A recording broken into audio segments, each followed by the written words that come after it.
Devletin fahiş kira artışlarına yönelik adım atması tabii ki olumlu buluyoruz. Bunu daha da ciddi anlamda takip etmeleri lazım yani. Ayrıca bu kira artışlarının en büyük nedenleri son zamanlarda yaşanan depremden dolayı da kaynaklanıyor. Hükümetin bu fahiş kira artışlarına yönelik 1 Temmuz'dan itibaren cezai müeyyideleri uygulanması, hapis cezaları vermesi tabii ki biz bunu olumlu buluyoruz. Bu önemli katkı da sağlayacağını iyi düşünüyoruz yani. Kiracılar için de tabii ki bir nebze olsun iyidir.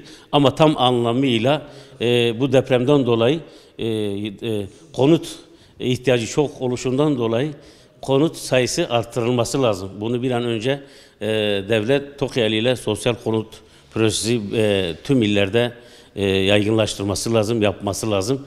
Ancak böyle ihtiyacı karşılanır. Evet, kiralık ev var, buluyorlar ama tabii ki fiyatlar yüksek. Bayağı da yükseldi kiralar. Yani hakikaten hiç ummadığımız rakamlara ulaştı. Kiralar 10-15'e kadar yükseldi yani. Tabii ki haliyle herkes evi kiralayamaz yani, çok yüksektir yani. Yavaş yavaş artık böyle uygun olan yerlere kiracılar kaymaya başladı yani. Devletimizin acilen konut sayısını artırmasını istiyoruz. Kentsel dönüşümün kentsel dönüşümün önünü de açmasını istiyoruz ki müteahhite böyle bir şey oluştursun. Yani bir heves oluştursun ki müteahhit gidip yapsın yani. O şartları uygunlaştırsın. Yasal olarak devlet müteahhitlere bu kolaylığı sağladığı zaman haliyle müteahhit gidip o kentsel dönüşümde yapacak yani, konut sayısını artıracak yani haliyle. Türkiye genelinde emlak kiralama sıkıntısı çok yaygındır. Fakat bir an önce hükümetin bu işe el atması gerekir. Çünkü fakir fukara hep kiracıdır. Kiracıların işi gayet zordur. %25 bile çoktur kira artışında. Çünkü eski senelere nazaran yani %10, %15 normaldir. Ama bu işi önlemek hem hükümete düşer hem il valilerine düşer. Kira artışları durdurmaları gerekir. Aksi takdirde durdurulmazsa hem para cezası da bir şekil caydırma olur.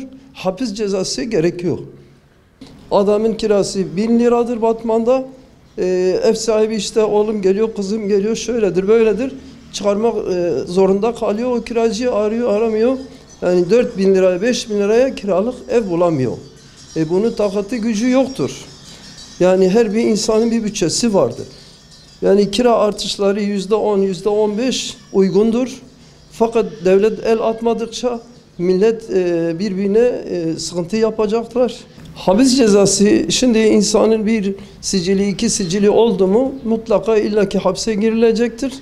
Fakat bunun üstünde hükümetin durması çok güzel bir şekil piyasayı rahatlatacaktır.